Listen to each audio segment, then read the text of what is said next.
It's been such a long time since Boston led the way. It's more than a feeling. It's Mike and Tom to start the day. The heart of Massachusetts should be freedom, justice, and liberty. Freedom led pilgrims to Plymouth Bay. Salem trials had justice too late.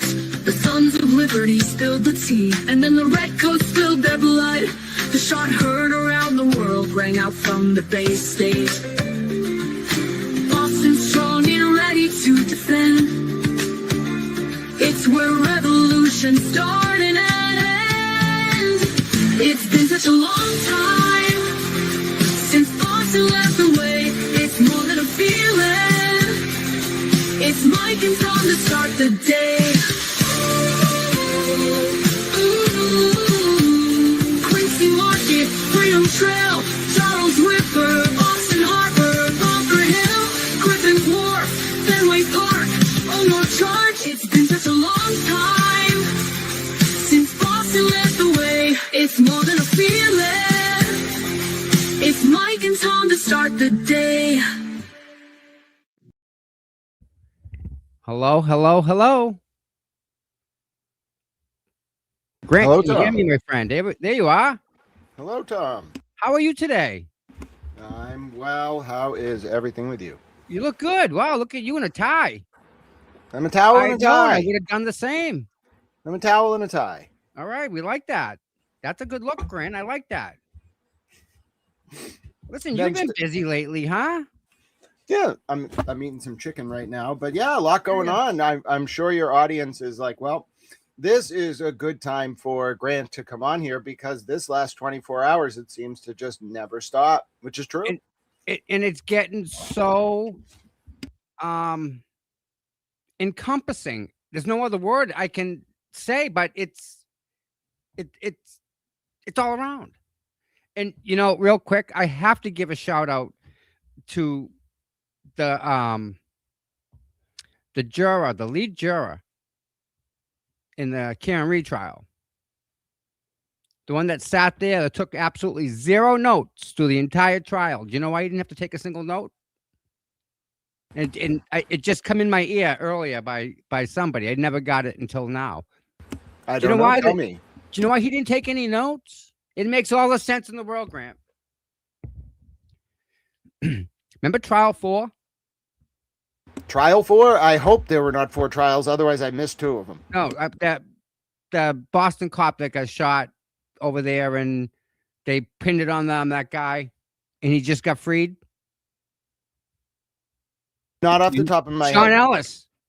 Oh, right. Yes. Okay. I don't know a lot about that case, but I've read a little about it. Yes. But wait, Grant. Guess who did know a lot about that case? I don't know. Juror number 1. And guess what juror number 1 did? Tell me. He didn't need a photographic memory. He sat there and he said, "Oh, this is going to be great because right off the bat, they're lying. 2, they're lying. 3, they're pinning it on someone else." He knows. He'd already lived through it with that whole Sean Ellis thing. Think about it. He got exonerated, right? Why did he live through it? What do you mean? You mean like he grew read up about in that culture in the same? I think he grew up in the same area. He was so he friends would have with- known about this guy that got imprisoned for. He didn't do nothing. The guy was home, right? So as these kids are growing up, they're being told, listen, just because of your color, they're gonna come and come after you. Just heads up, always question authority. And they weren't wrong. Look at us, Grant. Think about it. If this guy, right, was involved, or if this guy knew about Sean Ellis, and then he became a juror on this trial, and they put him as lead juror, he's just gonna sit back and say, "All right, they're lying, they're lying, they're lying." What about the first foreman from the first trial? Did you hear what came out about this guy? Remember how many questions people had about him and Lally? Speaking of exactly what you're talking about. That's kind of how we're going to dovetail into this. How they said Fanning wasn't in charge of anything in the first trial. Remember that? Yeah, and they also said Fanning wasn't connected to a lot of people who I now know he is connected to. We can talk about Stephen Verano, the search of Karen and Aiden's phone. This whole thing was a clusterfuck. And Tom, let's talk about this. We were there on the ground as hostile, as friends, as just neutral parties at certain points. And throughout all aspects. Real quick. You know, you and I haven't always agreed, but that doesn't mean you and I don't respect each other. There's a difference between the two things, right? Like, I'll give you a great example. Like Erica Walsh, me and her don't agree on certain things, and that's okay. We don't have to. We're two adults. But I'll tell you one thing. I respect what she did every single day after the first trial, when there were hundreds and hundreds and hundreds of people all over the place, not organized, not anywhere, littering the place up every single night. Erica she was the last one to leave. She'd have a big ass trash bag full of trash, and she'd walk and she'd pick up everyone else's cigarette butts off the ground. She left that place cleaner every single day than it was when we got there that morning, because she's usually one of the first people there in the morning. Yeah, and I'll tell you, Tom, I don't think people see it. I don't think people see it. Grant, unless you were there, you wouldn't have known what we did. If you weren't there, you missed all that. The second trial is nothing. The second trial was burnout. We're all burned out. It was like I was trying to tell people during the first trial when I slept overnight there. It wasn't like Kate's people. It wasn't Kate's people checking on me. It was the guy with the dog from the Free Karen Reed people. Yep. Tim. Yep. Nathan the dog. They always come and check. But Grant, that was just one person. You had 300-400 of those types of people out there looking out for each other. There wasn't a skin knee that I remember. The worst thing I remember to happen is Carol Kelly was running in the parking lot in the Registry of Deeds in her bare feet. I think she stepped on something. But, I mean, she runs in bare feet all the time, so.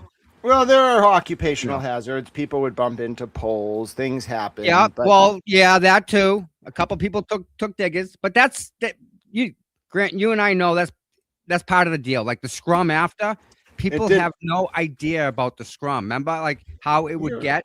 It happened to the Channel 5 cameraman, the Fox cameraman. Like if you don't know, that pole has absolutely devoured people. Remember how many times people get hurt in that? Even if you do know the whole route, you still you're walking backwards. You are focusing on Karen. You're not focusing on what's behind you. You have to trust that the person guiding your shoulder is taking you the right way. It's like a trust exercise. People don't think about it, but it's really hard to be in that scrum. And the thing is it's okay, right? When it's open at a certain size, but when it grows to a certain size, then that whole thing just collapses. So like, instead of being able to walk, now you can't walk. Now it's an issue. Now you can't, it's like the scrum almost stops people. Like it stops that forward movement. And within that, you know how many times I've been smacked in the head with a camera? Like it happens. It's but my only goal was to never make contact with Karen, which I accomplished. Like, I don't care if you're pushing me from behind, like don't push me into Karen. And that's the one thing people were pretty good about. Like if they said, give Karen some room and let her walk. Like no one pushed into her, but the rest of us, it was like chaos. Yeah. Well, think about it. I mean, we're on the cusp of one of the largest, most corrupt type of a thing they're trying to throw down our throats. Yeah, and it got so much bigger. I mean, Tommy, it's where we're going today. Oh no, Grant, you and I had this talk. We knew how big this get. Grant, you're talking about all the things you're talking about is correct, but you're hitting on all the little peripheries. You're connecting on the outside circles. It's the inside circle that runs the show that you and I know, and we spoke about that before. We talked throughout, and I mean, I don't know, Tommy can attest to it. It's not like at any one point I was like, oh, Tom, I looked at this and I totally see all you're saying. I was like, hey, Tom, like doesn't this like strike you as weird? I'd bring up some question about Yep. like Tully or like Kate, and he'd be like, Grant, like I think you should keep asking questions about that. Tom was never like, and like that means this, or you have to feel this. He was just like, you should keep looking. And then like 2 years later, all right, a lot of the stuff, I don't think all the stuff I now know, Tom, even like I think you'll admit this, anyone on the ground knew. No one knew everything. No. We could. And Grant, if we did, you wouldn't be able to absorb all of it. That's kind of the problem, is there's so much coming out. Like we can't even put it together. I saw a post this morning. It just friggin' blew me apart. And I'm going to show you. This is absolutely true. Here we go. Well, what's up with this freaking email? Oh, Tommy, listen. Grant, this is wrong, dude. Oh, they're on every level. There's no way that's right. Ever. I'm not. No, it cannot happen, Grant. You know this. Yes, and we got to go back to that initial. You can find it. You can find it on my feed too. We'll get to this email though. September 29th, 2023. Email report from Catherine Peter, to Yuri Buchanan about what, Tom? The O'Keefe motor vehicle homicide. Now, why is this such a big deal? Because I made a post about it when I found it. It wasn't turned over till November of 2025. I tagged Mr. David Yannetti, who, as you know, is very cordial with me. He's a very good guy. Stop. Time. Go ahead. Why the fuck is Yuri talking to someone that lives in Attleboro that wasn't even in the county at the time the accident happened? Yeah, and we can bring it up, Tom. I know it will take because you'll have to go to my feed and find it, but I have the document, and you will see. That's like me calling Delahunt and say, "Hey, Billy, listen, bud, this is how it has to be. Make it happen. Click." No. Again, Grant, there are certain things in place for that not to happen. Yeah, and I sent over the link. You will see that the big deal about this, it's even bigger than just Kate was doing this with Yuri. On Karen's case first through Marty Kraft's PI firm, it's that they never turned it over to Karen during either trial. I tagged Mr. David Yannetti in this when I first figured this out, because this didn't come out in discovery in Aiden's case until November 2025. He reposted it. I'm right. They kept it from Karen. Karen could have called Kate about her relationship with Jen McCabe. Come on up, lady. Michael Morrissey was sending himself emails with links to Kate's private Discord. The witnesses had a private Discord, Jen McCabe and others, that they were on during both trials, and then Kate deleted it. No, Grant. You think Discord doesn't do nightly backups? Discord's one of the, yes, if you are a person on the server and you get a backup, but Discord's one of the few platforms that doesn't keep those kind of records. If you delete a server, it's gone. I'm not too sure about that, Grant. That's why people use it, Tommy. It's like no. Listen, they use Signal too.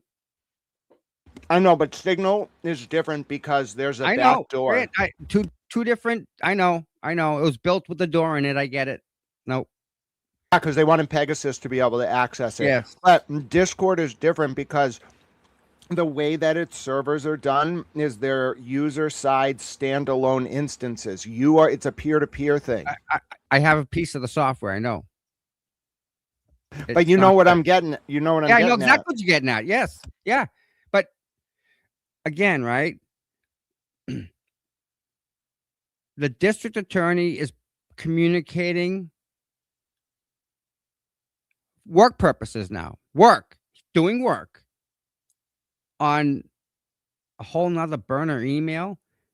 And then he's on Discord servers that are getting deleted. And they're hiding it. So people have been asking me, so what, not just the Karen cases. Okay. That is a huge deal, but in Aiden's cases, why is it such a big deal that Kate Peter was not just working with the prosecution, but coordinating the prosecution and the collection of evidence that was presented to the grand jury? I gotta interrupt you. Bud. Go ahead. Welcome back, buddy. Woohoo! What up? Look who the cat Hey, can dragged you hear me? in. Hey, what's up?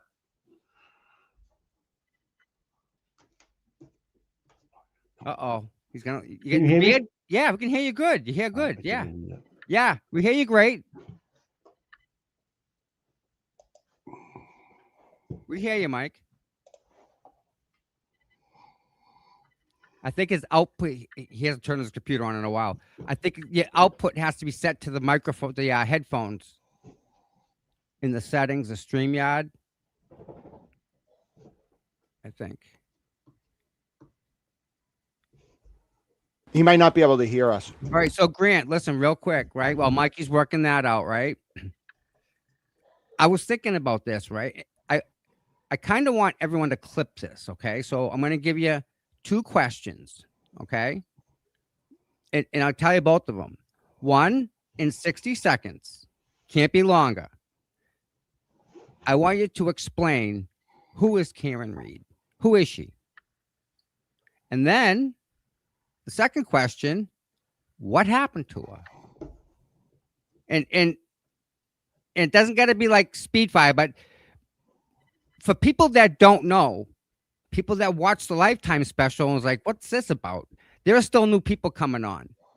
And for those new people, if we can give them a 60-second clip, let X clip it and send it out and do whatever they want with it. But it gives us the time to also at least put a marker down right now and say, okay, we're right here today. This is where we're at. Make sense? Yeah, so in 2022, January, Karen Read was a middle-aged financial analyst in Boston and a professor at Bentley University. She was dating a Boston police officer named John O'Keefe. They went out for drinks on the night of January 28th, morning of January 29th, 2022. John passed away. Karen, after a strange series of events, was charged with John's murder. Eventually went through 2 trials, and after the second trial was acquitted on involuntary manslaughter and second-degree murder, but found guilty of OUI. Now, as a result of John's trial, Karen has become someone in the national discourse who, because of the Free Karen Read movement and the work of Turtle Boy, sort of centered a discussion about the way police can interact with powerful witnesses and keep evidence from the public in a way to sort of cover up misconduct. And then, you're back. And then to finish it off, Karen gave an interview with Rotten Mango's podcast the other day where she said from the beginning she knew the state police unit covered up Sandra Birchmore's murder, basically, and she was worried they'd do it to her. So that's Karen Read, someone who stumbled onto a network of power that I don't even think the most critical mind could imagine, and brought it to the public attention, suffered for it, but built a movement and political connections that allowed her to get through it. That's how I describe it. Now, with that all said, she's been through 2 different trials, at least right now. She's going through her 3rd trial now. So she's perpetually always seeming to be in court. That costs money. If you feel like you would like to donate to her defense fund, please go donate. She's definitely going to accept it. Let me see if I can get Mikey back up here. And she's going to fight that fight. And, you know, Mikey, we hear you. Mikey. Mike, can you hear me? He's playing with his mute button. We hear you clicking away, bud. The outputs. Let me send him a text.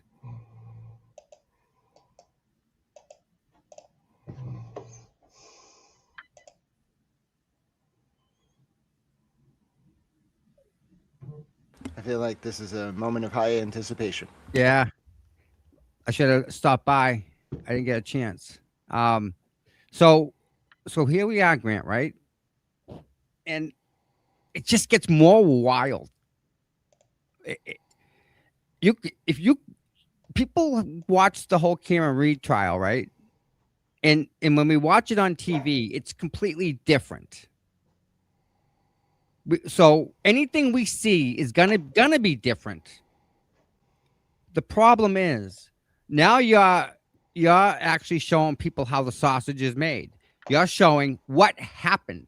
behind the scenes to even bring Karen Reed in front of a judge to begin with. And Sandra Birchmore didn't get that chance. And you know what? I'm sure there are others. As I said, this went too quick. This went too smooth. They knew each person had a role. They knew who to call, when to call. And it's not like they haven't done this before. They've done this many times, I'm sure. You know, it went off without a hitch. It has to be, you know. Well, what really spoke to me about it is when I found out that Marty Kraft, the PI, former Boston cop who knows Brian Albert, knows Kate Peter, etc., knew John and John's old partner. And John's old partner was on the show with Brian Albert. This was personal for them. Tell people what happened to John's partner. John's partner, I believe, lost his life. So I know less about John's former Boston cop partner than I do about John's sister and her husband, but I believe he died tragically. I don't know if it was in the line of duty, if you want to refresh me, but it was a very sad circumstance. Yeah, he was a father to be by one of the Sullivan sisters, I believe. That's right. That's right. Hence why they were in Aruba. John knew his partner was struggling and was headed over to the house when he heard the gunshot. And his partner passed away. That's right. Very sad. After that, I think they took John off the streets and put him in the sexual offender unit, where he put bracelets and ankle monitors on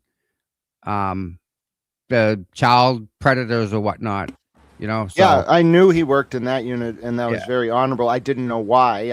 I figured he, wanted to protect the most vulnerable, but also I didn't know he had that experience. I knew his partner had died. That's very tragic. John, the more you learn about John O'Keefe's life, the more you just cannot help but see him as a very honorable man around maybe some not so honorable people, because he just was surrounded by trauma, and he kept going and doing the right thing very quietly. He wasn't preaching. He wasn't loud about it. Right. Yep. Absolutely true. And you know what messes me up? They say John left with the glass, right? I don't know about that, Grant. And I'll tell you why. John drank beer. He was a beer drinker. I don't see him drinking the hard stuff that Karen drinks. Yeah, I don't know. I haven't drank since 2009 or something. You're not missing anything. Yeah, I don't. Alcohol's not my thing, but I like cannabis. But the point is, because I'm a medical patient, the point is, I don't know. It was late in the night. Maybe he was just I remember him kind of drinking one of the drinks that was left as they went to leave. But hold on, Tom. What else has come out this past month? Right in February of 2022, right as this all happens, why is a PI firm retained by a witness, Jen McCabe, to see who's going to Karen's house? Why is a PI firm involved in anything to do with Jonathan O'Keefe? Well, you can hire so here's the, let's just. So what? Proctor, Colleen Buchanan, and Fanning, but they're not capable of the job? Run, right? Well, so more than just that, if we were just talking normal course, there's nothing wrong with a defendant hiring a PI, right? There's nothing wrong with a prosecutor hiring a PI because they disclose it. That's the whole point, right? Everybody plays by the rule. Mm-hmm. What's weird is we're in a prosecution where Michael Morrissey ends up asking the legislature for extra money and can't get it. You have a witness paying for a PI firm, a witness getting information from their victim's advocate, Steve Nelson, about the grand jury before it was public, being called detectives. That leads me to believe, Tom, that this was not disclosed, which we know it wasn't. No, it wasn't. Karen never got to ask about it. They deprived her of a fair trial. And it speaks to something else, because when we get to Aiden, that same PI firm hires Kate Peter and investigates Aiden Okay, now you have to Yep. wonder, was Jen McCabe coordinating the prosecution during a case in which she was a witness? Hey, they followed me. They left a packet on my car. Yeah, Dina was talking about people going to her house. I mean, come on, people. Really? That there's such it's come on. Who Well, got time for that? But they and did. they did. They used a printer, and I can't tell you where the printer came from. But when you print a picture nowadays out of a printer, instead of the line, it tells you the date, time, blah blah blah blah. The bottom of the print, they embed that in a Unicode that's inside the picture now. So when they print the picture, they didn't strip the Unicode out. So I know Of course, the of course, place and in it's not- the picture it came off of. that's a classic way to catch people. I mean, that's like Right. what the feds do. If you print something, I didn't it's want not to the say much about it, but well, you did. It's out Yeah, there now, out but it's there, on. It's not the paper. It's that the printer. And by the way, not every Tommy. You really want to get into it? Not every printer does this. There's certain no, models that don't do it. The newer ones do. They all do. Well, almost all of them have an agreement with the government because That's why you can't get into that. There's certain spots in that printer I cannot access. Even It's with not the just- administrator code, it's built in past my authority to get And in it's- to make that printer do what it has to. and it's not just that. The codes Tom's talking about are on the printer renders. Normally, you wouldn't even be able to figure it out, but the public has put together this database, so yes, you can figure it out. So there you go. But I want to keep going with this, Tommy, which is there is no way that this should have been happening, but at a bare minimum, it should have been disclosed. And then for the revelations to come out first, that September 29, 2023 report about Karen was withheld. And then for it to come out that Kate Peter also sent a February 14th, 2024 email to Ken Mello about keeping Aiden in jail on dangerousness, also not disclosed. And then the one that you pulled up, where we now have affirmative proof that Kate Peter in 2023 was helping Jen McCabe put together evidence that Tully and Mello submitted to the grand jury. And that is damaging because it's clear Kate Peter, to avoid being called as a witness, deleted the 2024 indictment Google Drive links that she had sent to Tully. They thought by null processing that case that Kate was never going to be involved. And then the koala, because he worked himself into a shoot. I told him I was baiting him because I found out the koala was pretending to be Free Karen Reed, and actually he's anti-Free Karen Reed and knows Kate. Posted this because he didn't know what he was posting. It's evidence of Kate not only editing Aiden's videos to compile for Mello and Tully to submit to the grand jury, it has a new email address for Brian Tully no one has ever seen before, which can be used for FOIAs now.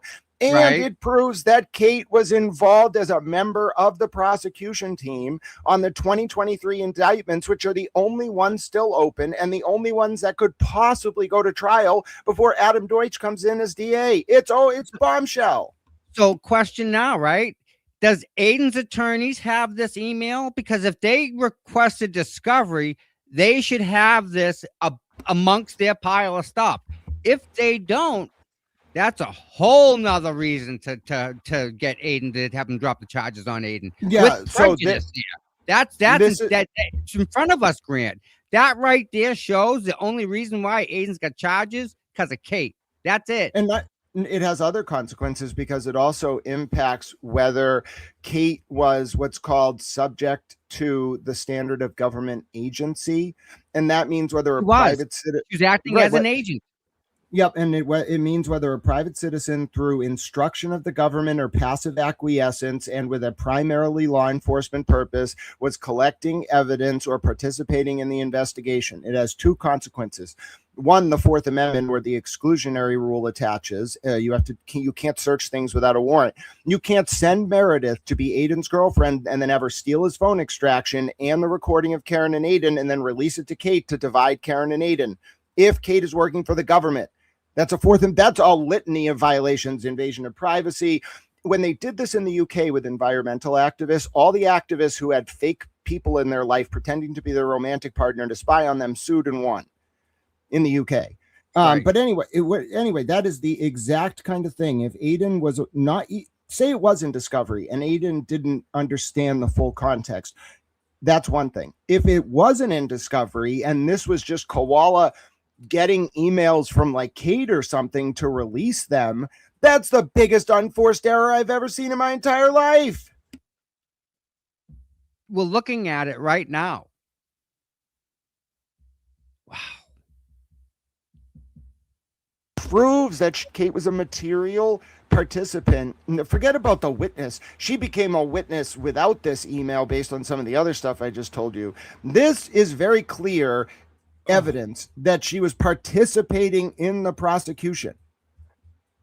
She has open felony charges in Norfolk County that the Norfolk DA tried to not recuse himself on so he could give her a plea deal that the judge wouldn't accept because Lauren Murray via Tim Bradle objected. I was there. You were there. I was there. I was the one that told that was with Lauren. And when we called the court officer, that girl's in violation. She's got to go. And what do? They put her around the back door and put her inside.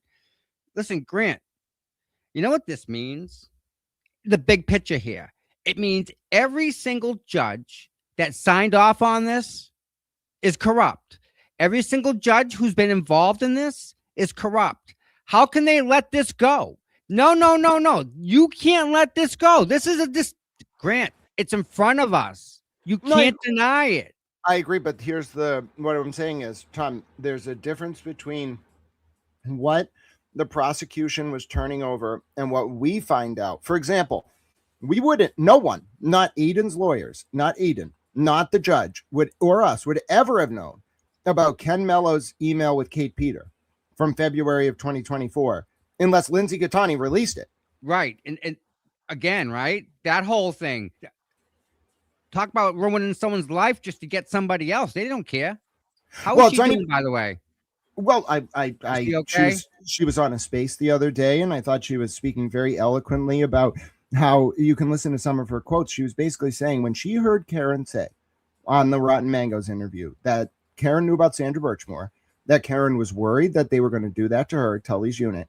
Yep. Lindsay said she identified with that in a very strong, visceral way, which shows you everything you need to know about this, which is that anyone that got too close to knowing what Tully's unit and Jen McCabe and all them were up to got targeted by Kate and her minions.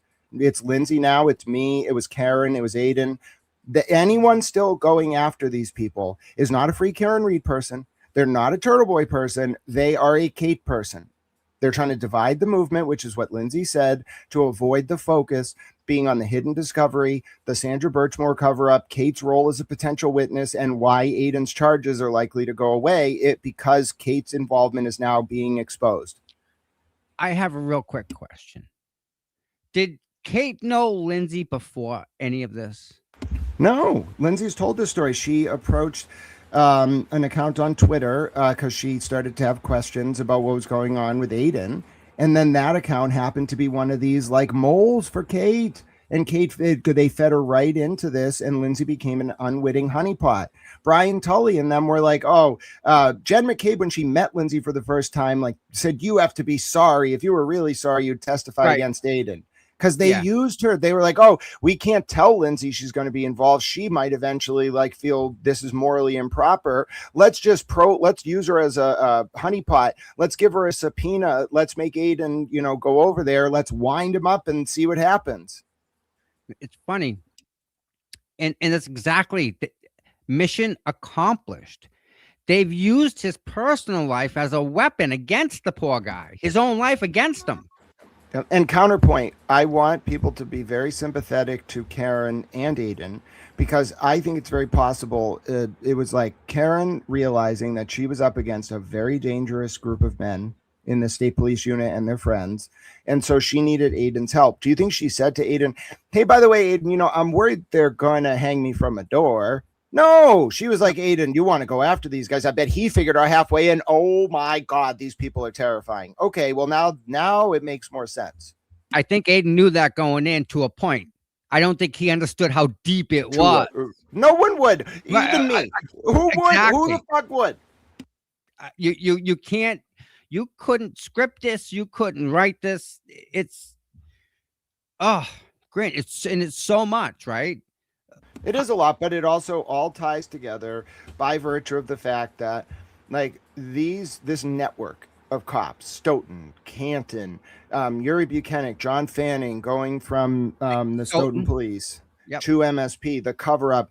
Who is the father of Sandra Birchmore's baby? Is Farwell cooperating? The obstruction trap, where clearly the feds were seeing what Jen McCabe would remove from discovery before turning it over to David Yannetti and Karen's legal team. The rolling subpoena, the federal subpoena on David Yannetti's case file. The Michael Proctor situation, where clearly in the summer of 2025, he lied, his lawyer lied to the judge in the Miles King case, those cases, the Dos Santos, etc., and said, hey, my old phone was gone in November of 2024. My new phone auto deletes every 30 days. 3 months later, 12 years of his phone records drop, and he drops his appeal, and Deutsch runs for Norfolk DA. Obstruction trap, RICO predicate offense, Thank you, Mark. Birchmore. Yep. That's the Birchmore's- way in. But Grant, you and I know that they didn't need that, Grant. What they already know has already triggered that RICO. Like, Yeah, but there's something here about why on March 7th, 2024, Brian Tully signed what Brian Walsh has called and lawyers called a non-disclosure agreement. Brian Tully, I don't think, signed a non-disclosure agreement with the DOJ about an active investigation of the performance of the state police in March of 2024. No, I think he signed a NPA, non-prosecution agreement. So yeah, they know. They've known since Ken Berkowitz went to the FBI in 2022 and said, we got a real problem here because Tully's MSP unit covered for Farwell and those guys because they were running a brothel in Canton that cops patroned and seeding it with underage girls. yeah, that and they paid it, that's how they and they did that because out in Worcester, the detectives get an allowance. They get to use on women of the night. They get an I don't know allowance. anything about that, but that's wild. That came out a while too. The Sandra Birchmore thing, there was something about that, Grant. Man, my head's going like 1,000 different directions here. That's all right. Go ahead. Listen, what if you all remember when Aiden broke the story and we're all watching and it kept getting bigger and bigger, and then all of a sudden we hear that the feds are involved because of a mix-up or something. Somebody went to an office, and the first time the feds were involved, right? What was it about? Well, hold on, Tommy. I can answer that for you. According to the Jessica Leslie documents, the federal grand jury that went and investigated the Karen and Reed and John O'Keefe case that went from May of 2022, May 26th to be exact, through February of 2024, started, as I mentioned, on May 26, 2022. Now, Alan Jackson wasn't involved. Karen Reed hadn't been indicted for John's death. But you know what was happening around then? At least two people in the Canton Police Department, one of whom I already named, another whom shall remain unnamed, they're still there, went Unnamed, possibly. Nope. Okay. Went to, that's the only hint you're getting out of me, went to the DOJ at the very least, maybe even put it in writing to Michael Morrissey and said, listen, Fanning's report clearing Farwell is not okay. All right. Well, that explains why a public corruption grand jury looking into the state police would be impaneled. And then they got the CDL thing. They looked into John and Karen. And you want to know the big secret? The John O'Keefe and Karen Reed grand jury, while real, the federal probe in summer of 2023, was designed to make the state police think they were under investigation for that. So when they started getting information about Farwell, the state police wouldn't realize that's what they were really investigating. It's called a backhand. So just so the people out there in Twitter world will understand this, okay? The FBI went knocking on Jen McCabe's door. Hey, can we come in? And she says, yeah, give me 10 minutes. And they went back a second time, right, Grant? 2 visits from the FBI.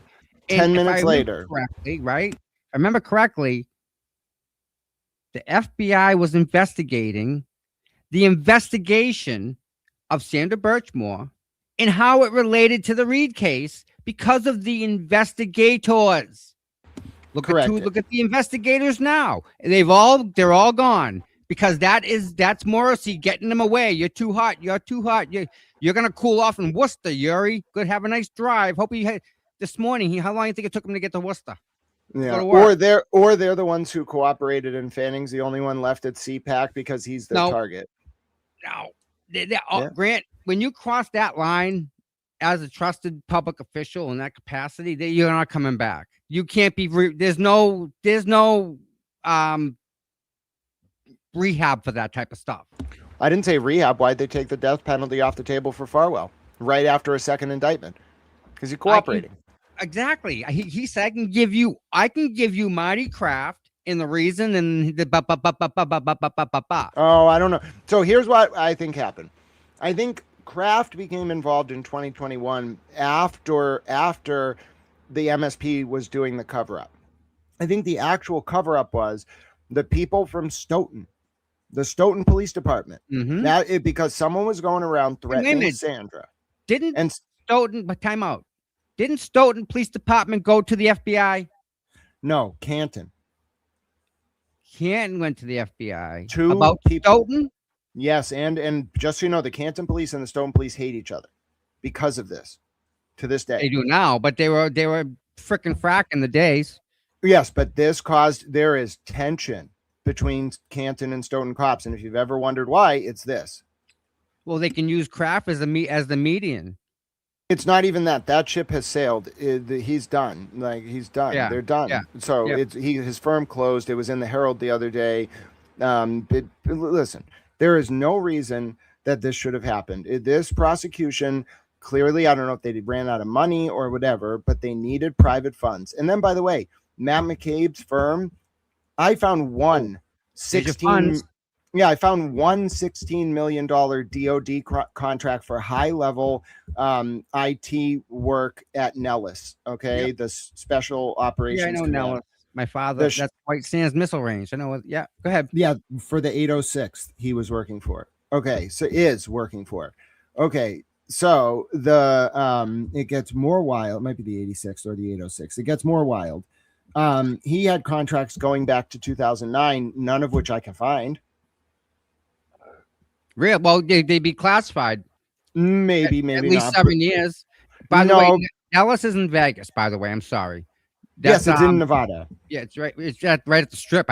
You go to the Strip and you sit and you watch all the airplanes take off. Well, it's beautiful. Yeah, let me tell a little story about that McCarran Airport out there. So every morning at around 8 a.m, you can sit. You shouldn't do this, but you can. Nope. You can sit and watch a few planes. They have They have white liveries with a red stripe. It has no name tag on it. It has no insignia. It's called just. It has nothing. It's no what is it? The letters. Yeah, Janet. Yeah, and that stands for Just Another Airline. Yep. And that is now, by the way, the Secret Service rifles, Just Another Rifle. But anyway, so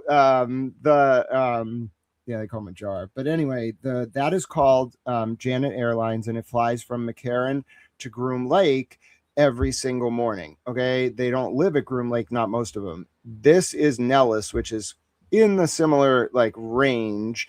But anyway, the point is, you know what Matt McCabe's company consults for? You want me to put it in lay terms?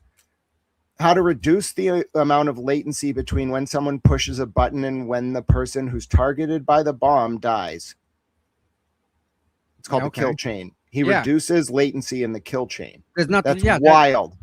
No, that's Grant. That's just IT stuff. That's just upgrading routers. If a router can push 1 million packets a second, you want the one that can push 1.5 a second, because that 500,000 you can reallocate to specifically the kill chain. You need to know. Boom. I'm on board with you about the technical nature of the work. Where I'm going with this is, first of all, you need to have an operational clearance to do that. Yes. Second of all, you need to know people in the Air Force procurement office to make sure you're getting this contract. You have to be qualified, as a hub zone business, if you want to get the guaranteed contracts and all that. You need to know what you're doing. That is not just, I want to go do federal contracting. I've been around forever. Now, add into this that Michael Morrissey retained Michael J. Sullivan. That name ring a bell? Michael J. Sullivan is Yeah. representing him regarding the State rep, discussions. wasn't he? No, former U.S. attorney for Massachusetts. That's And what then he was. Worked for the where did- state. Yes. Where Yes. does he work? Well, for the feds too. Where does he work now? John Ashcroft's law firm. John Ashcroft was the former U.S. FBI. U.S. Attorney's General. Didn't he leave the FBI and then went to the Attorney Yes. General's office? Became the U.S. Attorney Yes. under Bush. Yes, I remember him. He was pretty good. And so why would all these people have these connections? We're not dealing with a fight between the DOJ in Boston and the Norfolk DA. We're dealing with a fight between certain elements of the defense intelligence apparatus and the DOJ in Boston, who tried to look into very connected witnesses. Okay, so Cooper has a question. You want to know about the vague insinuations about the FBI investigating Karen Reed and Turtle Boy by Kate? That's They're not not. true. That's a They're lie not. by her. Again, And what she says is usually the opposite of what's actually happening. Usually. yeah, and I can confirm it. So what Kate Peter was planting last night is false. She was mentioning that she was trying to either manipulate Meredith, or Meredith was just LARPing and going along with it. And she was talking about how there were 2 FBI agents that had apparently reached out, or one FBI agent that was going to reach out to Meredith. She called the guy Starling or Sterling. Yep. No, Clarice Sterling is Jodie Foster's character from Silence of the Lambs. Yes. Now, last summer or 2 summers ago, when Kate claimed that an FBI agent was going to reach out to Victoria Haskin, she said the guy, and Kevin Yellow Cottage Fails went along with this. She said the guy's name was Samuel Weiner. Nope, Samuel Weinberg is Kevin Pollak's attorney character from A Few Good Men. Right. Kate, I know who the names of the actual FBI agents. Okay, Kate Peter is not. Aidan Carney and Karen are not being investigated by the feds. Jen McCabe, Michael Morrissey, Brian Tully, and all them are being investigated by the feds, and they're pressuring the people that Kate knows, and that's why Kate and Shark are going to war with Ann Prudy on social media, which is the stupidest thing you can do. Do you think that Adam Deutsch was just talking to Karen Reed after what happened with Rachel Rollins and the Arroyo? Yeah, she's not a prostitute. That's a whole nother situation that Aiden broke, isn't it? Yes, but to go directly into this, it gets way more intense, because you have to realize that Aiden and Rachel Rollins worked together in 2020 to help Joe Kennedy, to help Ed Markey. Aiden knew Rayla Campbell and sent Rayla Campbell to Joe Kennedy Jr. events to help Rachel Rollins and Ed Markey. Right after that, Rachel Rollins gets a favor from the Biden White House and becomes U.S. attorney. Rachel Rollins got in trouble because she went to Andover in a government vehicle to go to a fundraiser for Dr. Jill Biden. So anyway, Rollins tries to interfere in the Arroyo and Hayden primary, gets in trouble. Levy can't have them do that again.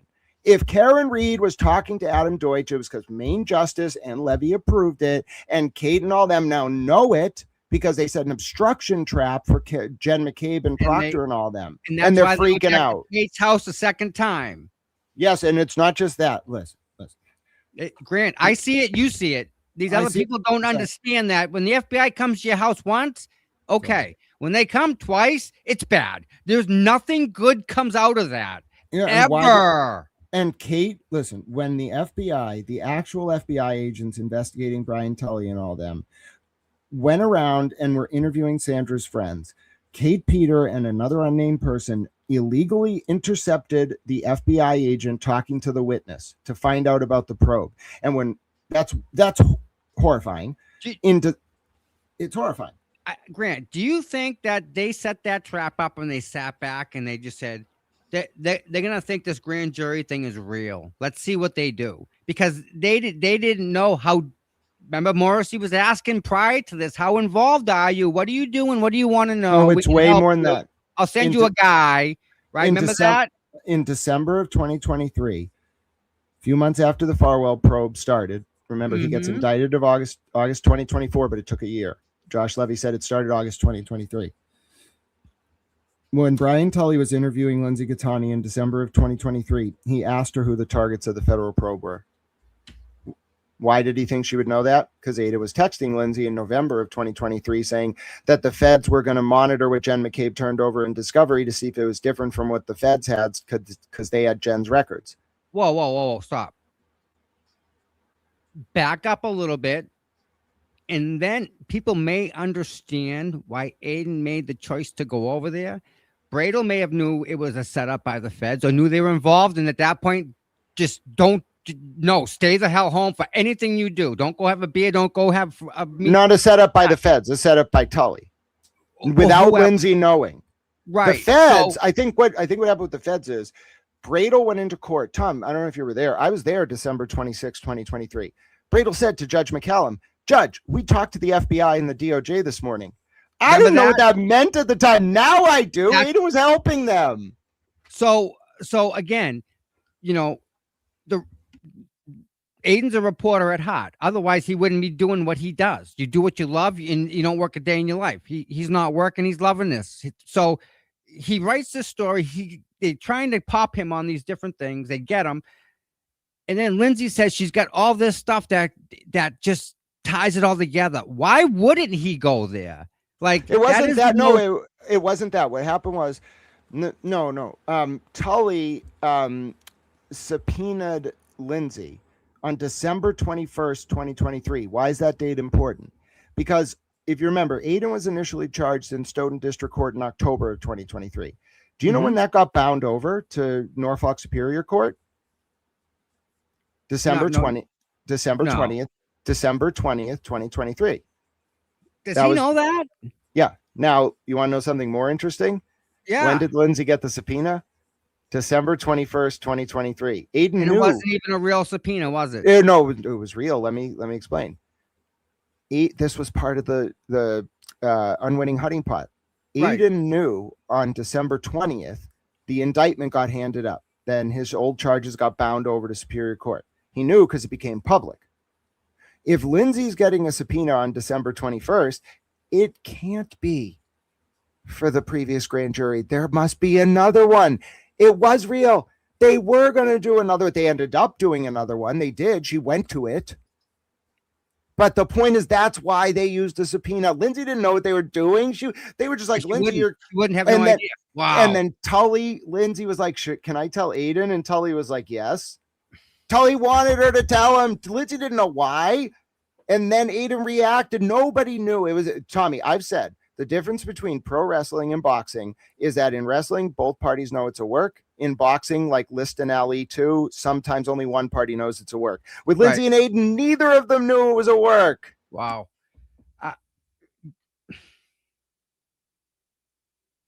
Grant, like, I know all this is to be true, but I also know, right, that like there are certain things that are in place to keep this from happening. It doesn't get this out of control. No, you need to go in front of a judge with probable cause. This guy here is going to go do this. He's going to go drive a car into the Murrah building. I wish, Tommy. It's more like the system of justice in this country really puts a lot of faith in the representations of counsel.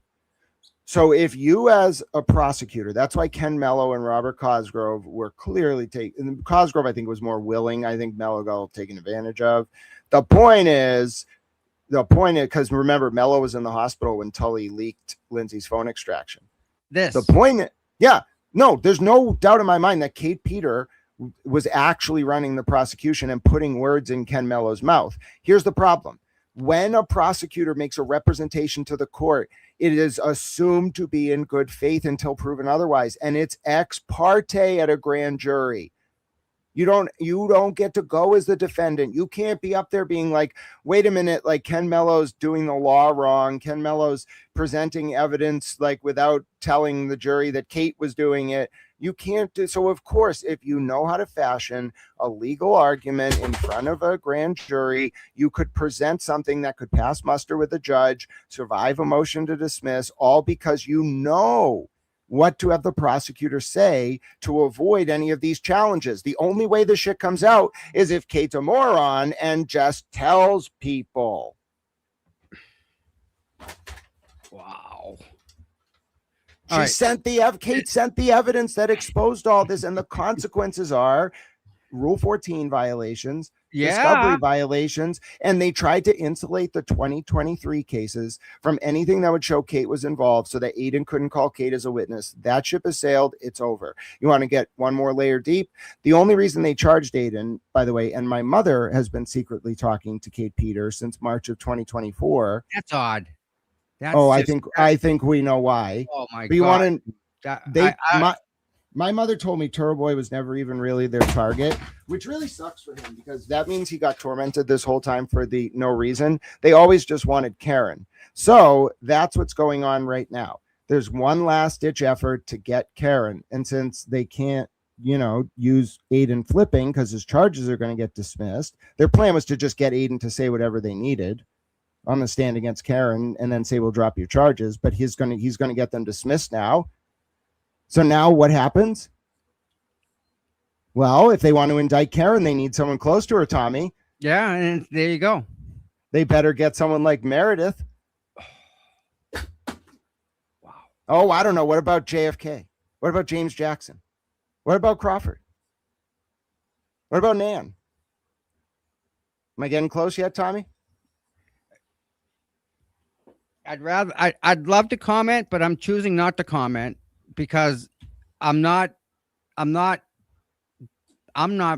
being mentioned because I haven't done anything wrong. I was not saying that. I was just saying, I'm just aren't saying the in names? general. I've tried to keep my nose clean because I just kind of do what I do, and that whole stuff, it's a waste of time, dead end road, and it's just not.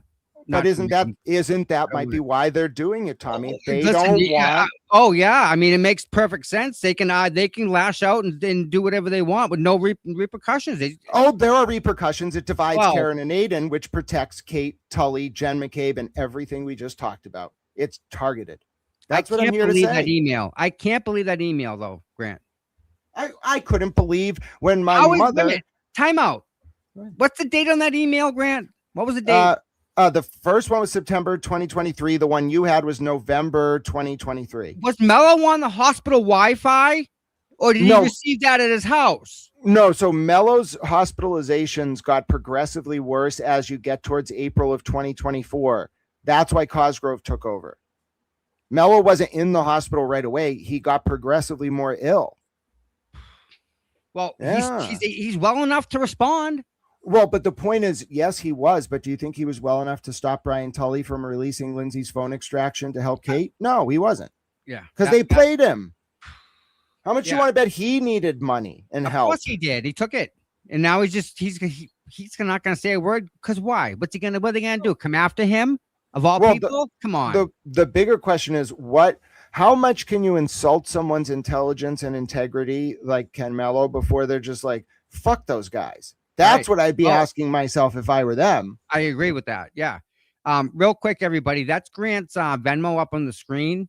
Grant is self-supporting, as you know, and any little bit helps. So if you have a little bit and you want to send it, that's the Venmo to send it to. I'm sure he's very much appreciative.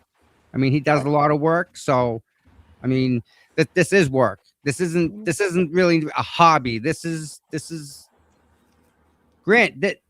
This is going to be interesting if we come back in 6 months. Everything that you report about today, that's just like that stupid email that I keep pulling up. That's going to be so last year. It's like we'll be on to something else. Like, oh yeah, well, so what, man? Well, but it's all building blocks. Someone asked me, Grant, why did your perspective evolve on all this? Well, because it's like the movie Crash, if you've ever seen it, or James Joyce's Finnegan's Wake, if you like literature. It's one moment in time builds on itself. And then you look back, you get new information. Oh, that's a little more clear now. And then it builds and it builds.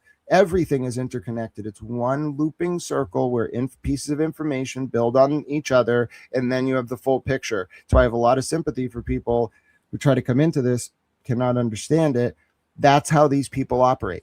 Look how easy it is to just throw yourself out there and say, I'm free Karen Reed. I'm free Turtle Boy. I'm from Australia. Oh, really? Are you? You're saying you are? Are you sure?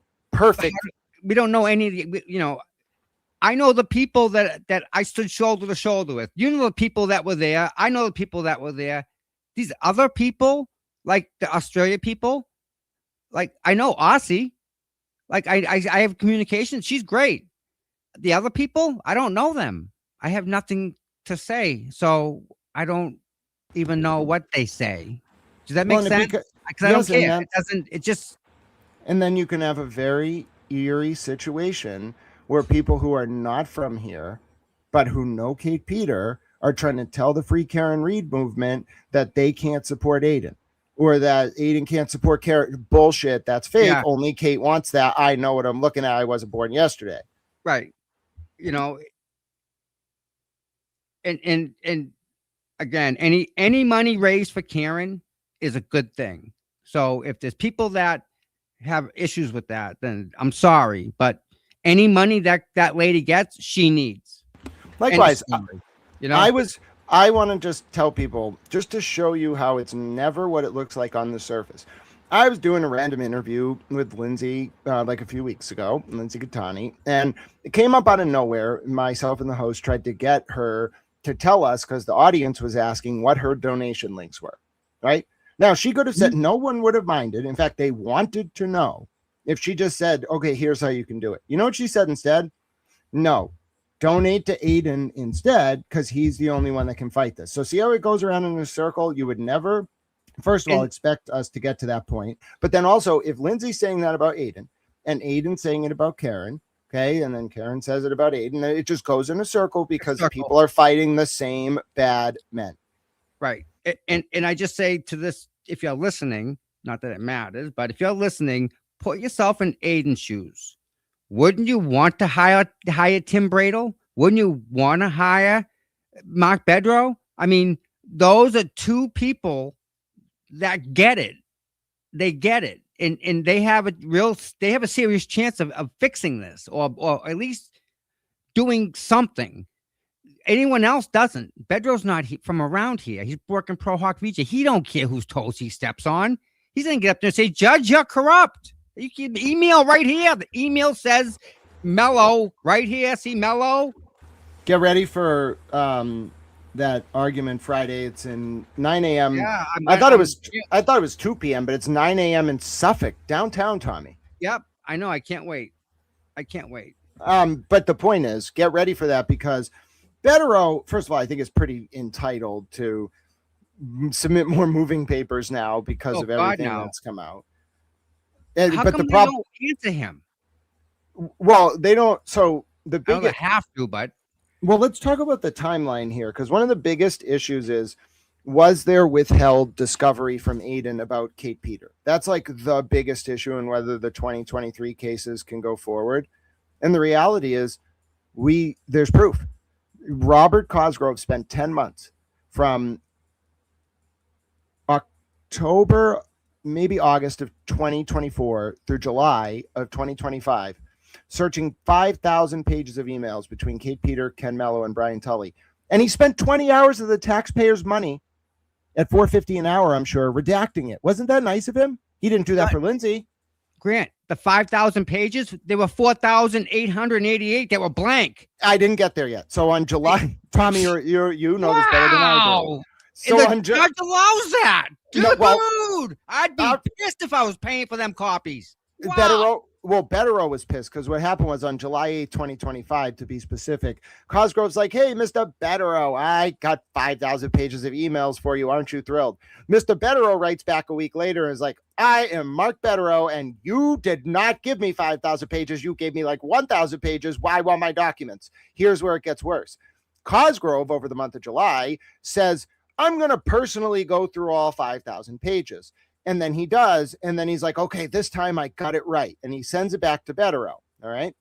You'd think, okay, that makes Cosgrove look somewhat decent. Nope, screwed him. Why?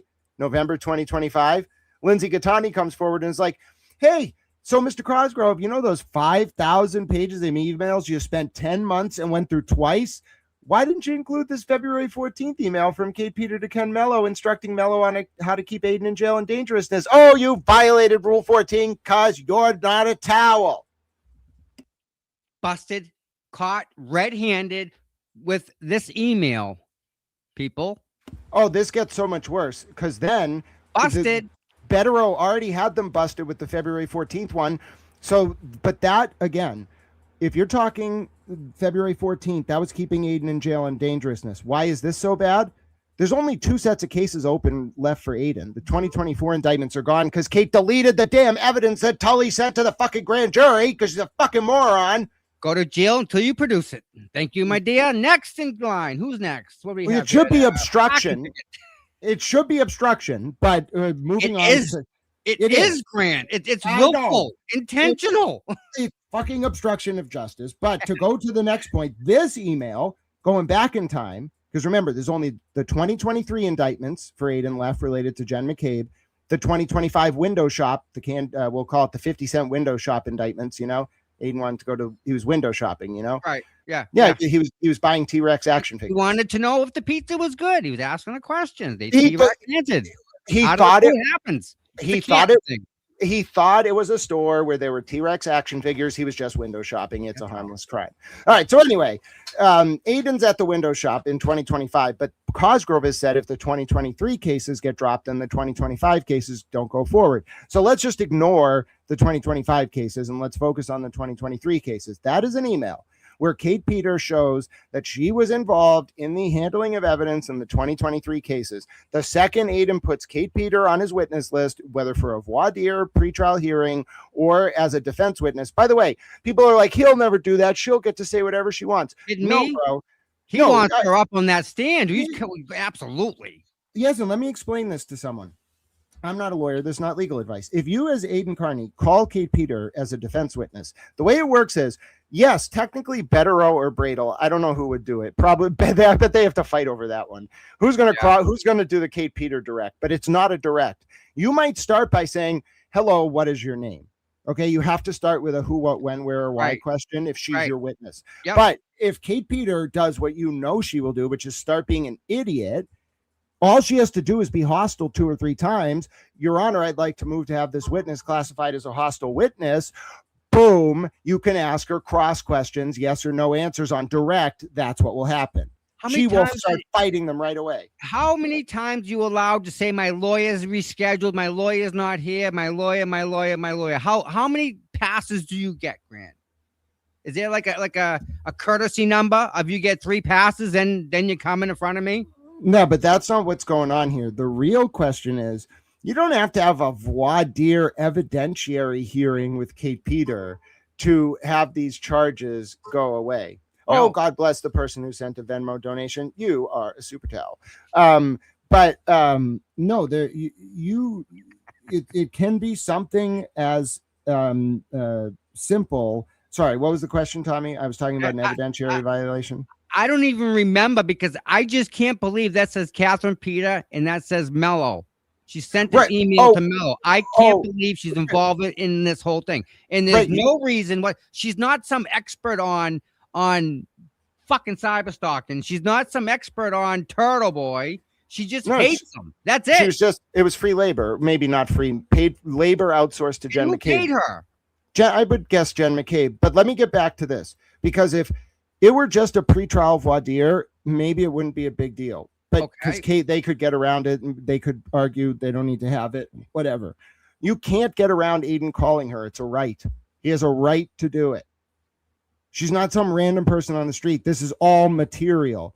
Also, you said Kate getting paid. Remember, Tommy, that Chick-fil-A parking lot story? Yeah. I've been telling you that story, the same story for 2 years. You told me a while ago. And Grant, every time you say it, it stays exactly the same. Not that that's didn't. What happened. It's just people got to realize that happened because you don't remember things unless they happen. You're an actual person. So like I can't see you putting stuff together to end up there, Grant. So I had nothing but I believe 100% of it, really. Yeah, and I'll tell you, no reason to doubt it. And she said it to me. I was just so oblivious at the time. They give me the money in cash so that it won't be able to be traced. Okay, there you go. She got a green thank you card with yellow lettering, gold lettering, white on the inside, one like black word thank you, but nothing written. It's like 4 or 5 hundreds, probably like 5 to 7 50s, and way more 20s. And she just showed it to me. It was clearly like, here's what's on offer. Now, you want to know what's wild? Christy Citroni, in an effort to play a double agent, was the one who confirmed that it was one of the McCabe and Albert's family members that sent that money to Kate. Oh, Now, in the last 12 hours, we find out Christy was running 2 fake accounts, Arthur, and what is it? Let me get you the name. Hold on. It was the wife is the one that actually nails it. So it was Arthur Sargento and Millie Sargento. Both of them have been railing on Aiden for 6 months. wow. Millie is Christy's basically mother's name, who's connected to Marty Kraft. It was Christy the whole time. She's been a Kate person and a Kraft person and a McCabe the whole time. And she was friends with Jason. Yes, but he was with Meredith, who got everything directly from We got Aiden's him. computer. We got him. She had unfettered access. You realize that if he took a shower, she would have full access to anything in his house. Yeah, His now you phone, his computer, everything. now you understand why there was so much hatred for Lindsay. No one ever expected Lindsay would come into Aiden's life. Meredith and Deanna were at the Halloween party, Tommy, in 2023. Deanna has PI in her email address. Meredith was supposed to be the plant. Aiden was supposed to pick her right then. He couldn't because Lindsay was in the way. Lindsay showed up there. So Meredith and all that. Remember, Jason Broyles showed up. By the way, I think I'm moving away from my theory that the Roccos were involved. They're not. I think what happened was the Broyles targeted the Roccos. You know why? In the fall of 2023, he showed up to work on the billboard with them using his real name. Yeah. Okay, then he goes away and comes He and Nick back. raised like 5,000 in a half hour for that billboard. He was monitoring you two. And then he comes back as Haley, pretending to be pro Turtle Boy, but really he was a Kate person the whole time. And Kate knew he was Haley. Kate sent him to help you with the billboard. They've been monitoring you while they were following you. I know some of you. I know they're following me. They definitely were following. I know the pickup truck. I have a picture of the front of the pickup truck that was following me. Oh, it was way more than that. Tommy, do you remember the day you met with the Canton police chief before your 24 hours thing? All right. So now I promise you, I was not following you, but you know how I would tell you like, oh, I look for the cheapest weed. So I had gone to Brockton because In Good Health is down there. They sell their ounces for like $60 if you can get it on a good day. It's the cheapest you can pay. So I was down in Brockton that day and I'm coming up and I came back the 24 split. So I got to spend a little bit of time on 93, whatever, south or north, and I got to go up 128 north. Mm-hmm. Tommy, I saw you at exit 29 that day. And I want you to remember this moment distinctly. You were on the right side of the highway taking the exit to Dedham. I wasn't going to wave at you, but your car is distinct. You were driving the car that has like a window that's like in the door. It's an 85. It's an 8060 300ZX. You don't see them anymore. It's you can't miss me. So therefore, I have a photographic memory. I knew it was you, and I was in the far left lane. Looked over to the right, saw Tommy. Oh, I don't want to beep at him or anything. That would be a little weird and creepy. He might think I'm following him when I was just by happenstance behind you. Tommy, wait till you hear what happens next. I'm in the left lane going 65, maybe 60, okay, up that part there, because it's a little dangerous near Dedham. Even in the left lane, you don't need to go faster than 60. Right. Silver undercover MSP, black undercover MSP, 2 SUVs, cut across 4 lanes of traffic from behind you and light me up to troll me. They go up to like 95, turn on the blue, not the sirens, just the blue and white. My heart fucking jumps. I move over, of course. I'm not fucking speeding. No, that was fucking Tully or the CPAC unit fault. They tailed you until you took the exit at 29A. I watched them because they trolled me and lit me up. Immediately, I was like, fuck you, Brian Tully. So listen, 2 nights ago, right? I go up the street to get something and there's a truck behind me again. I'm like, all right. So I go take a left. I take another left, take another left, and take another left. And the fucking truck, wouldn't you know, he's behind me, the same dude. If you take 4 lefts, you're doing a complete circle. So, yeah. I'm telling you, I know there's people following me. I know that's a fact. So I don't even question it anymore. Yeah, and I know that they got to my own mother. Liz Proctor, Michael Proctor's wife, his uncle has been coming around for a year and a half. as soon as Proctor's phone came out, which, by the way, Walsh got stabbed right after he got them. And did you ever wonder, why do Rosemary Scapiccio and Joe Krowski both have connections to Hank Brennan? And why does Joe Krowski have a connection to Kate Peter? Have we considered that maybe every lawyer who got access to Michael Proctor's phone, except for Betterow and Brado, are compromised? Krowski, the lawyer that was in and out at the beginning of the trial, talking to this one, talking to the court reporters, and the one who got access. The one who got access to Michael Proctor's phones because he works with Rosemary Scapiccio on the Walsh. And have you considered that every lawyer except for Brado and Betterow that got access to Michael Proctor's phone is actually compromised? And have you considered that when Larry Tipton, the one public defender who wasn't compromised, got access to them, his client immediately got stabbed in the Dedham County jail? Yeah, that was a little too quick for my liking. And then they took Whitey out immediately. Yeah, but and then exactly, and then at Hazleton, and then suddenly Tipton's like, "Oh, we're not going to call Proctor."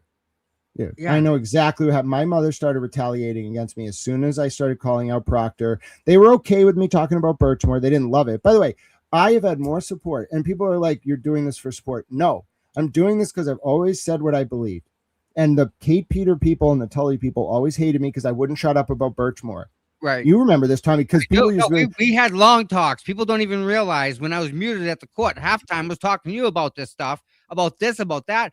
Birchmore is and the sad part is the family's gonna get paid out. They're gonna disappear. They're not gonna say another word about it because they can't, and we'll never hear a word about it. Maybe. They have her phone. They still won't give up the freaking phone. Yes, maybe. But I also just the way that this all played out, as soon as I started, like Kate Peter and her people were always sabotaging me. They would claim to like be supporting me, but they never actually gave me any help. They like loved watching me suffer because they knew I was onto them. They knew I was going to support Lindsay. If I found out they fucked with her, I immediately went to destroy them. Right. So, and it's not just about her. It's about, I happened to see them do it to Lindsay first person. So therefore I knew they could do it to anyone. But the point is, as soon as the Proctor stuff came up, the phone, that's when my mother turned on me. She started, never had she like called me the R word before for being autistic. Never had she said like, oh, like autistic people are embarrassing and like your cannabis use is embarrassing and like you need to not do your YouTube commentary, like etc. Now, what was horrifying is she just stopped. Like she tried to sandbag me. She never paid the last tuition bill that she promised in writing to pay. So I never got my degree. She took the car away that I was using to go to work, the new job I just started that is dependent on that car. She started threatening me with criminal charges after I beat her in housing court. And what do I find out? Going back to March of 2024, Kate and my mom had been talking. And my mom's old law firm is who the McCabe's and Alberts approached to try to be their lawyer. They couldn't afford it. And I remember that. I remember that part, right? Yeah. That was like, again, that's just a snippet we knew, Grant. We didn't know why. Yes, and why. Yes, and then Yuri Buchanan retained Brody Hardoon, Perkins and Keston, my mom's old firm, in Karen's case, and Dylan Haldeman in Lindsay and Aiden's case retained her old firm. My mom was spying on Lindsay and I, not telling me, working with Kate, and Kate and her friends are taking advantage of my elderly mother who is not doing well because her father just died and her husband just died, and they're taking advantage of her to have them buy. I was homebound, Grant, that's wrong what they did to you. That's just a. Tommy, it got so bad that when I was homebound in the hospital, I think I like threw out my back or had some collapse or something a year or two ago.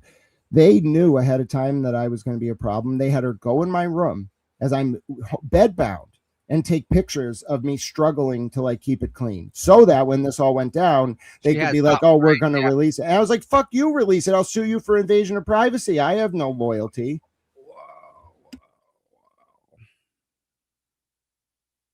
Well, Grant, I tell you, a lot of people have noticed, a lot of people talking.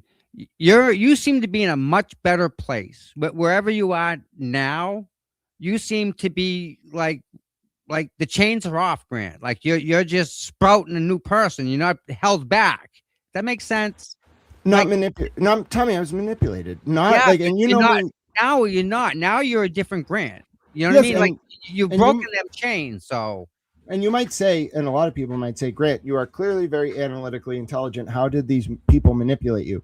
Well, Tommy, you saw it. They made it into like this, like Karen had to be very evil and Aiden had to be very evil, and I wouldn't even listen to the alternative.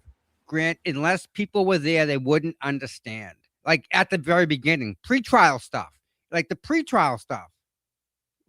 That's wild in itself.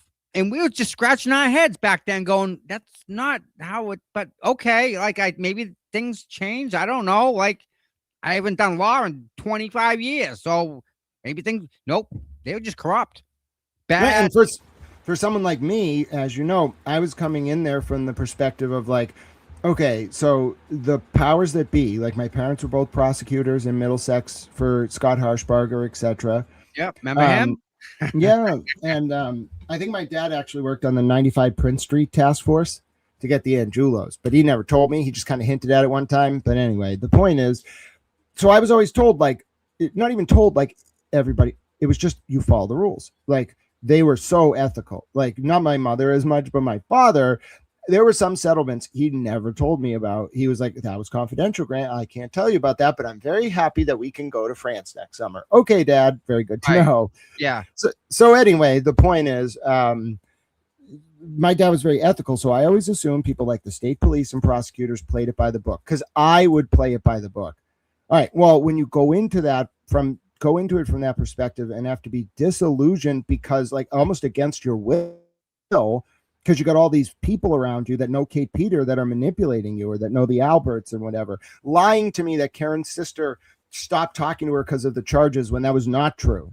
Right. Stuff like that, like manipulation over and over again, like surrounding me with people who I thought were friendly and my friends, but were in reality just controlling me. And they got to my own mother. So if they can do that, they can do it to anyone.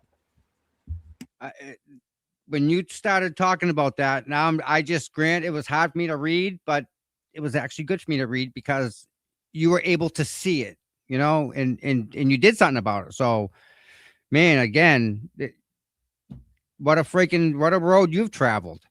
Do you think this goes back? I think this goes back to when they executed Justin Root and they shot him 31 freaking times. The Boston cops and the state police out of the Milton barracks that shot Justin. And Proctor was involved. And so wasn't Yuri. Them two, I think, were involved. And like, it was a bad shoot. It wasn't a good shoot. Like it was not justified. And they signed off on it. So Boston owed the statey. So yes, and it goes in circles everywhere. If you look at Trooper Enrique Delgado, he was a victim's advocate in Worcester. You don't think he crossed some police based on what he saw done to victims? Well, he did. Think of the stuff he went that couldn't get friggin' prosecuted. Yeah, we're investigating. You can't even mention it. It's after the feds are in it. You can't do nothing. Yeah, it happens. Yeah. So imagine you're these people and you're very used to answering only to God. And you're confronted with first Karen and Alan and David. But, all right, sometimes wealthy defendants, the system isn't entirely not used to that. Okay, then add in Aiden. Okay, now you really got to adapt. You can't just can't just do your regular thing. Maybe you infiltrate the Free Karen Reed and Turtle Boy movements, though. That's, it's ingenuitive. You would get that, like, maybe like some people were informants, like say Jason Broyles had money issues, or say Kate ran a predator hunter network and would like get information on some of them and then get them to do things for her. Maybe you had like some state informants, like who were just like, maybe Meredith's ex knows James Galanis, who's a Canton cop. Like maybe Meredith had her own trouble. You know what sheep dipping is, Tommy? Not in the tech concept, not like sandboxing, but sheep dipping. Galanis. Yeah, Canton cop. What's his first name? James. How old is he? I don't know, but he's friends with Meredith's ex. That's a very unique name, and I know a Galanis, and I don't. Okay. Oh, it gets more wild than that. So sheep dipping, Tommy. Sheep dipping is where in like in your world, like computers, you might sandbox a file. You know, Yeah. run it in a VM machine, virtualware Mhm. machine. Yeah. That's called sheep dipping. It comes from Scotland, where you have to take the sheep and put them in a like bath to make them not parasites or whatever the hell you do if you're a sheep farmer. I don't know Right. what the hell. Kills all the bugs. Okay, so you get the point. It has a real name. It's not just some random term. It's a thing. Listen, Now, on the sheep thing, I've been to Scotland, so I know something about sheep. You know what they do? It's freaking beautiful. Every male over there, every male sheep, they put this dye pack on its belly. Each male has a different color. So you can say, hey, the red one got that female, the blue one got that one. That one's got a rainbow, so that one's been around the herd a couple times. So that they can tell the offspring of the sheep.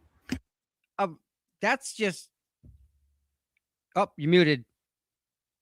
oh, that's very smart. So to the sheep dipping, that's my cough button. Yeah. The sheep dipping, though. So say you have in the CIA, like a guy from the 81st Airborne or like some like SEAL or whatever it is, and you need him to go to the CIA. Okay, well, you can't have the American military fighting in foreign conflicts. You literally cannot. It's not appropriate.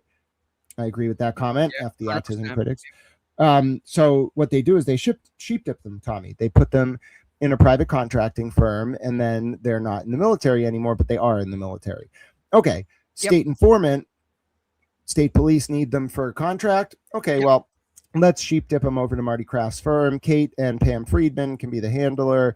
Tully and Yuri will keep an eye on him. Yuri used to have a Yankee White clearance. Yuri knows what sheep dipping is. We can run these people. And by the way, it's an online movement, so we kind of got to, it's novel. Let's pitch this to the bosses as like a unique operation where we infiltrate an online movement, and then we'll get intel from them, and then we can put charges on people that don't play ball, like traditional stuff. You know, we know how to do this. That's something you can sell up the chain. And they have the network behind them to do it. Yeah, and the private money from the McCabe's to do it. So you had a private money subsidizing a public prosecution. That's a scandal. That's what this was all about. And if you look at Meredith's connection to Canton, Tommy, why did Aiden go to CF McCarthy's on the night of the window incident? Meredith's parents gave him and her a gift certificate.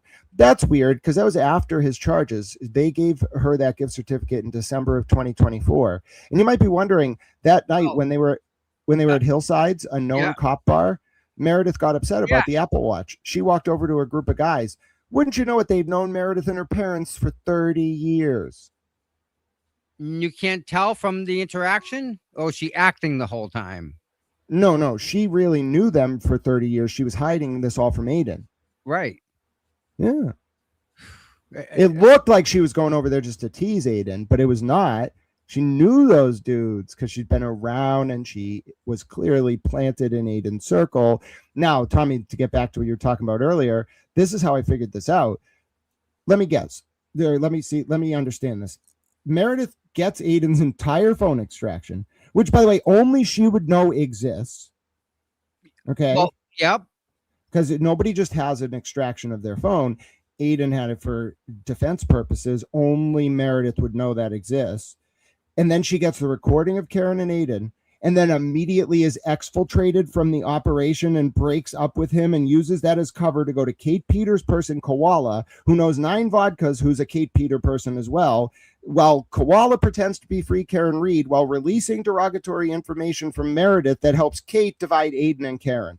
Sound about right? It does, but stop. Grant, if that's an op, right? And they run Meredith at Aiden, which I can see happening, okay? If that happens, there has to be a handler. There's got to be somebody calling the shots.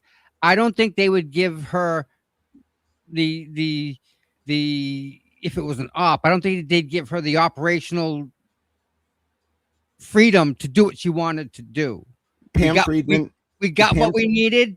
Get out of here. You just go. Why is she continuing on though?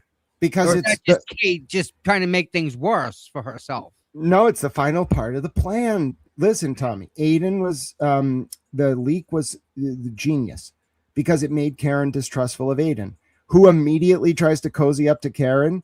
If Karen doesn't know Meredith knows Kate, Karen will be like, hey, Meredith, come on over.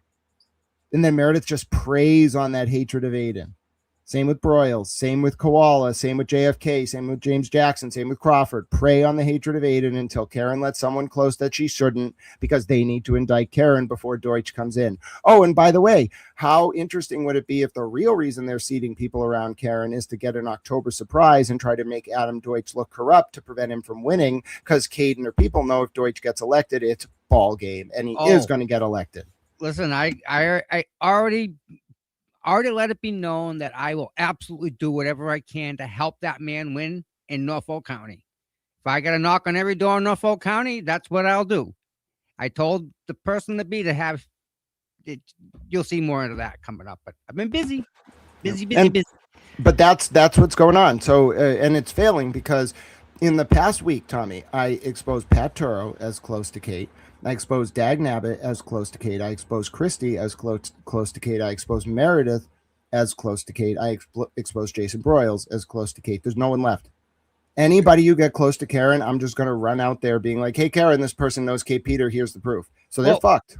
Hopefully Aiden can now stop being on the defense to go on the offense. Which requires doing what Emily C. has been talking about, which is seeing that there's a common enemy here and that the people trying to divide Karen and Aiden have no interest in helping either of them. They are fake Karen Reed people, and they only want to help Kate and Tully. So just don't fall for it. That kind of makes sense, doesn't it, everyone? Like, you're making just too much sense, Grant. Like, it all checks the boxes. And today, just as a little preview, so you have me for a few more minutes. At 2 p.m., I will be doing a space on X. All right, I'll be opening it up. We'll have a chance to sort of break this all down. The Kate Peter people are not allowed. What they've been doing is a lot of spaces on X where they have someone who looks like they're independent, but actually who knows Kate running the space, so they can do PR for her. And Dad gave it away. Like that thing the other day with the Galera, and there was people on it yelling. The lady she just did a space, and all of a sudden she's inviting people that she doesn't even know. So Glare fell for it because he had been off X for a while, but because and anyone would fall for it. To navigate the diplomatic nuance of it, you have to stay on it all on X all the time, or you won't know who is who. You have to background check in real time the alt accounts. You have to monitor them, know who they are, because oftentimes what they're presenting as ostensibly is not who they are. So that's why they all hate it when I do a space. Try to come on a space with me and sea lion or act in bad faith and be like, okay, let's do it. Yeah. No, they can't win that one. And they've tried, Grant. I've watched and listened, and they've tried, but you just shut them right down. All right, listen, let's cut this right now and give you some time to get ready for your spaces. Grant, I can't thank you enough for the conversation. As always, it's been a pleasure. And if anyone that's watching gets just a little bit more information, good. That's all it is, just a little bit more information. Use it as you will. That's all. Yeah, and I'm sorry we didn't get to talk to Boston Mike. My prayers are with him. Thank you for the time. I called him. He's like, I'm going to clean off cars. And I'm like, oh, I guess he's all right. He's doing good. So, yeah, Mike's been busy today. So we all keep him in our prayers. Joey Bag of Donuts loves Mike. He keeps sending me messages. Hope Mike's doing great. Send my love. So there's a lot of people that are sending a lot of love for the man. So he'll be back very soon. Good. All right, Tommy, we'll see each other again soon. Grant, have a great rest of your day. God bless all your supporters. Absolutely. Thank you, Grant. All right. So that was pretty freaking awesome, wasn't it? That was, I don't know. Where do I stand with Nan?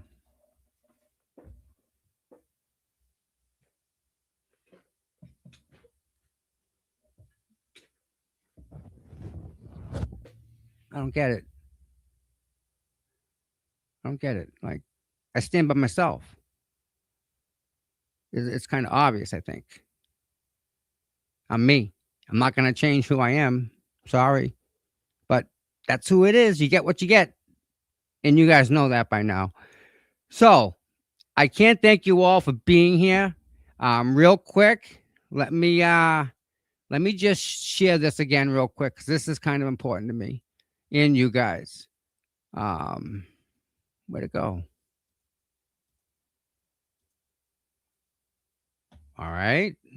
That was weird. Hold on a second here.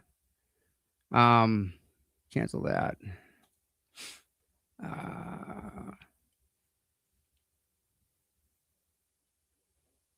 That's strange. Hold on a second, everybody. Please hold on. Please hold tight. Nope.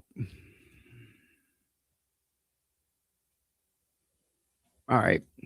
So I tried to put Grant's Venmo back up on the screen. So, Mary, I'm glad you're with us. I hope you're doing good. I pray everything is good with that. So, yeah. Yeah. So yeah, if you guys wanna I download. Let me download it again. If you guys want to donate to Grant, please do. If you want to donate to me, please do. I have something I have to read real quick here. But yeah, I mean, we're all trying to do the right thing. We're trying to bring you stuff, information, content. Here you go. That's Grant's Venmo right there. If you guys got a couple bucks, please send it to Mr. Grant. He's behind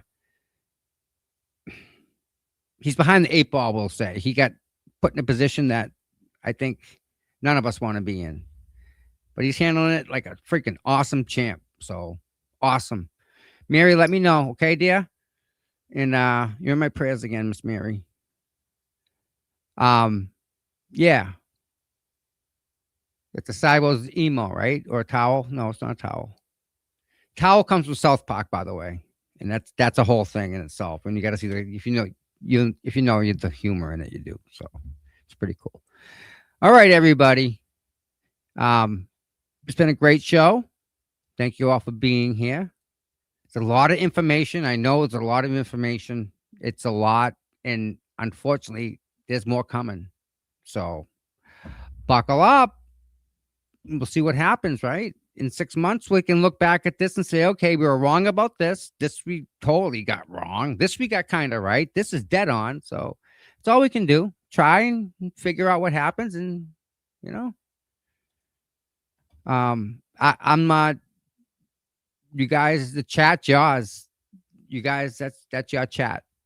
I'm not getting involved in your chat. You guys deserve that. You guys own it. It's yours. Chat. Talk what you want to talk about. If you ask me questions, I'd be more than happy to answer. But this is awesome. Joey 3 Sticks. Grant, the feds takes action, cover up. Do you think the discovery case leads to what happened to John Q? Yes. Absolutely, absolutely, absolutely. Remember, the feds were investigating the investigators of the Sandra Birchmore case and how it impacts and it interferes or even correlates the Karen Read case. So, yeah, my Cash App is CPU TOM or $ CPU Tom. The Venmo, CPU Tom. Email, CPU Tom at Gmail. And yeah, they're investigating the investigators. And they've all been rehomed. Some have been let go and some are still waiting for some attention. So, with that said, I wish you all a happy day. Happy Martin Luther King Day. It is also, you guys, it's a famous day. Let me find it. You guys don't understand what today is. You guys know what today is? Tell me you know what today is. Anybody? Try and find it real quick. Let me just do this. I'm going to tell you what day it is. You're going to be like, oh, yeah. Maybe. Should. Creating an AI summary for you. Come on. Here we go. Show you guys. This is what today is, by the way. It's Martin Luther King Day. Also, it's the tuck rule day. Today's the day when Tom Brady went to throw that ball. He pumped, went to tuck it, boom, incomplete pass. Have a nice day. So today's the day it happened. Back in 2002, the tuck rule became a thing back then.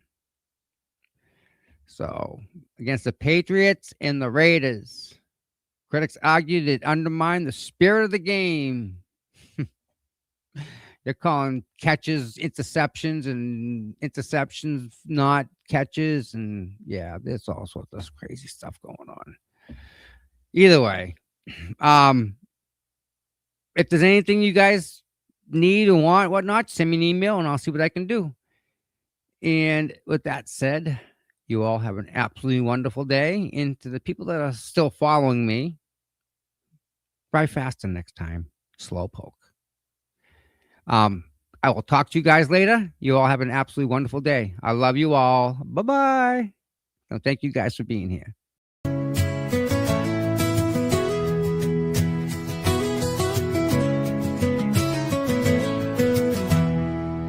Cold mornings, cracked pavement, courthouse steps. He's there before sunrise while the world still rests. No cameras needed, no spotlight glare. Just a man with a purpose, always standing there. Facing the crowd, but the fight in his veins. Truth in his hands, pushing through the rain. Karen sees him, she knows what it means when you've got boots on the ground and you fight for your dreams.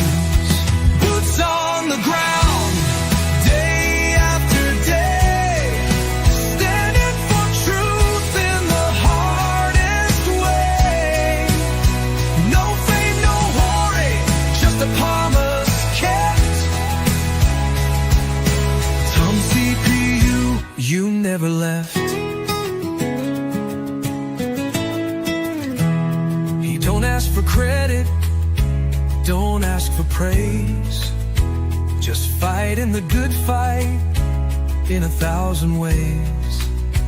When the cameras fade and the voices die, he's still right there, never asking why. He's got a handshake that you can trust, eyes that don't blink when it comes to us. Karen smiles because she knows it's true. She's got a soldier and his name's CPU. Boots on the ground, day after day, standing for truth in the hardest way. No fame, no glory, just a promise kept. Tom CPU, you never left.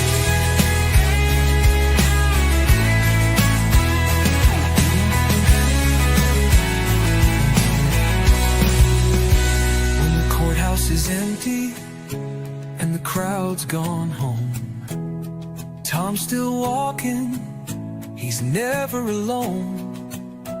1,000 steps, a million prayers, because justice don't sleep and neither does he care.